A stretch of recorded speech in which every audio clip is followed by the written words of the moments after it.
Hello and welcome to the Bearcast, the How to Train a Dragon podcast. I'm your host HC, and oh my god, I got invited by DreamWorks Animation to watch the storyboards for How to Train Your Dragon 3. Yes, that happened. The guys behind the film themselves invited little old me to watch what's in store for us in 2019.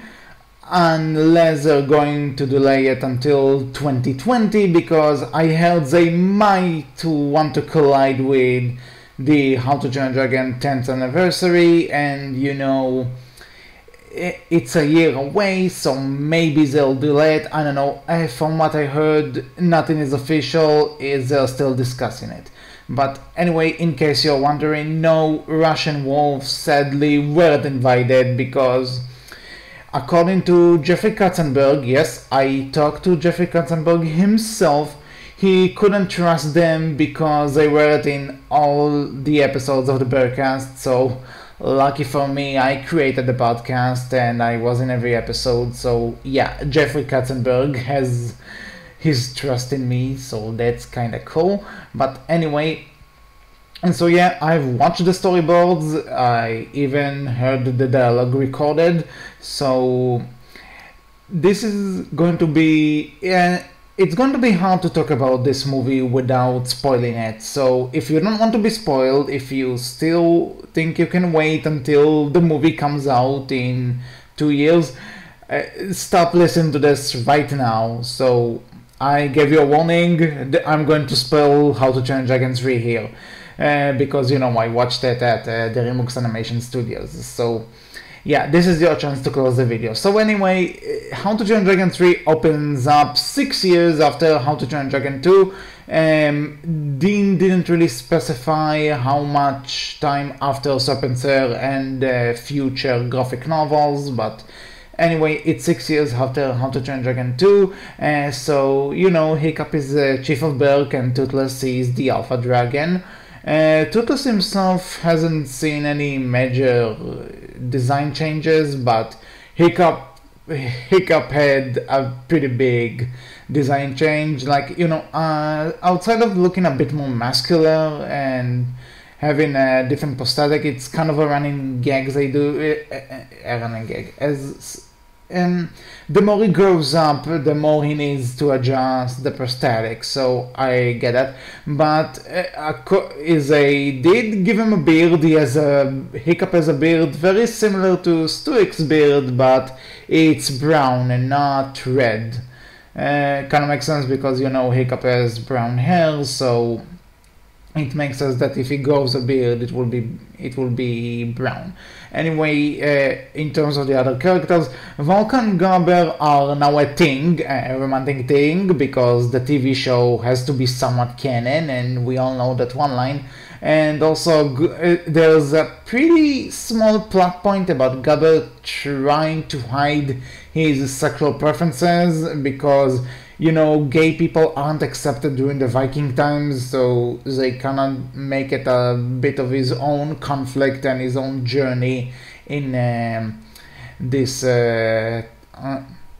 movie. And Astrid, much to all the Astrid fans, especially Wolf would love this, she starts going by General Half, but I'll be honest, I think she's a bit overplayed, overboard with like the badass woman, because like if one person calls her Astrid and not General Half, she cuts his or her nose off. I mean, even when someone just doesn't trust her with what she says, she's like takes the X, and you know, they weren't kidding about the PG-13 rating, ladies and gentlemen. That wasn't a prank or anything, that really happens. Astrid cuts noses of people who don't listen to her or call her Astrid and not General Off. And like I said, I don't really like it because I think it's overboard. Like, yeesh lady, seriously. But anyway, the other writers are pretty much the same, but they're a bit less comic relief. Like, The twins will maybe get a funny line every now and again, but they're not as funny as you remember them. The tone of this movie is really dark. There are jokes, but not as much. Anyway, like we were promised, Drago comes back and he attempts to turn on a new leaf, but he's pretending, and especially when he's confronted by Riker. Yes, you heard me right. Riker is in the How to Train Dragon 3. The TV show apparently really wants to be canon. Like Richard Hamilton came to Dean while they wrote Up and Said and told them, listen, we need to make a Race to the Edge and all of this is canon. So yeah, Riker is in the movie, and he is thrown into the film in order to help develop Drago's characters. The two of them has a very close relationship. I might even argue a romantic one, but it doesn't get much screen time, and to be honest, when they are together and quote-unquote develop each other, they mostly talk about how much they want Hiccup dead and nothing else. So, you know, so I believe it's up for interpretation, fanfiction writers go. So, as the rumors led us to believe, Toothless does get a love interest. It's to my surprise, it's the female dragon from Shrek. Yes, Shrek. DreamWorks confirmed that they want to bring Shrek back, so they decided to connect it to How to Train a Dragon.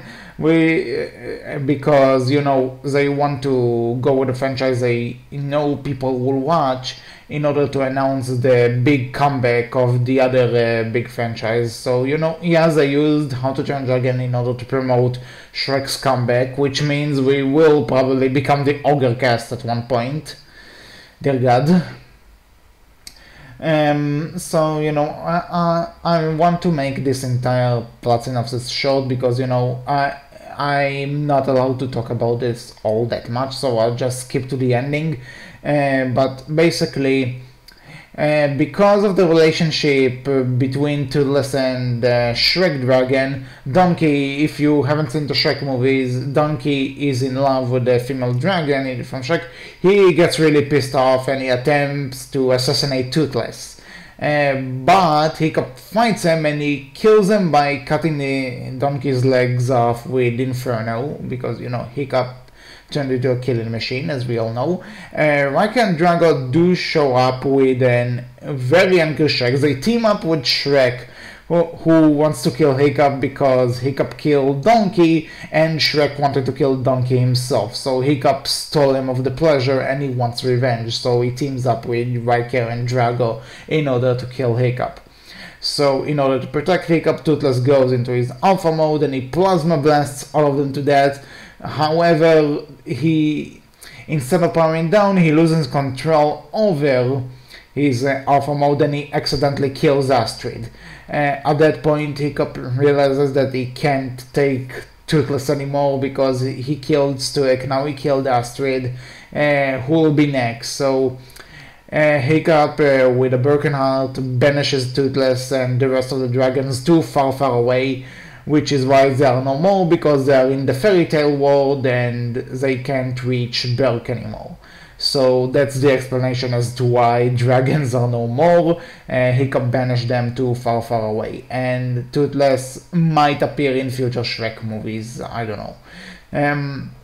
But anyway, then we have an epilogue where we see that Hiccup married Heather because, you know, Race to the Edge. And now they have two kids. The other kid is a girl, which is named Astrid. They named Hiccup and Heather named their firstborn after Astrid, legit, and then together they start telling their kids about the times dragons were real, and Hiccup says the same line he says at the beginning of the books: there were dragons when I was a kid, you'll have to take my word for it, yada yada yada. But then they told me that they plan to do this a post-credit scene where we see Fish Legs actually hides Meatloaf again, and very reminiscent of Gift of the Night Fury, where he didn't let her go when the dragons left to lay their eggs. So yeah, Fish Legs hides Midlock again, and he swears that nothing will happen to her, and they're kind of hidden at a spin-off with Fish Legs and Meatlock. I didn't really get the idea behind it, because, you know, they have way more spin-off ideas, so I don't know why Fish Legs and Meatlock, but who knows. But overall, really, I think it's a really good, intense ending to the trilogy. Probably one of the best animated finales to any trilogy, animated or live action. Just great ending, truly movie for their generations. My score, HC of the Bearcast, gives How to Train Dragon 3 from the storyboards he saw at DreamWorks Animation a 1 out of 10. That's it for this episode, special episode of the Bearcast. We hope you enjoy. We'll come back next week with a new episode, which is set to celebrate the 7th anniversary of the franchise, and I can't take this anymore. April Fools, everybody! Happy April Fools!